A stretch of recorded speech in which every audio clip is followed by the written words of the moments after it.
নারী মরদেহের ময়নাতদন্তে কেন হাসপাতালে নারী ডোম নিয়োগ করা হবে না তা জানতে চেয়ে রুল দিয়েছেন হাইকোর্ট। বিচারপতি ফাহমিদা কাদের ও বিচারপতি আসিফ হাসানের বেঞ্চ এই রুল জারি করেছেন। আদালতে রিটের পক্ষে শুনানি করেন আইনজীবী মনির উদ্দিন।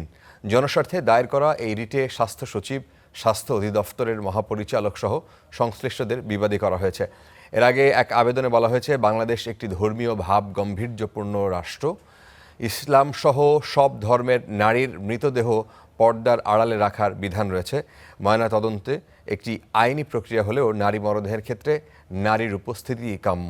অতীতে পুরুষের হাতে ময়নাতদন্তে অনাকাঙ্ক্ষিত ঘটনা ঘটেছে মর্মে সংবাদ প্রকাশ পেয়েছে বলেও উল্লেখ করা হয় ওই আবেদনে। একসময় স্কুল কলেজে মহিলাদের সংখ্যা খুবই কম ছিল, এখন স্কুল কলেজ মেডিকেলে সব জায়গায় নার্স থেকে ডাক্তার থেকে সব জায়গায় মহিলারা এগিয়ে গেছে।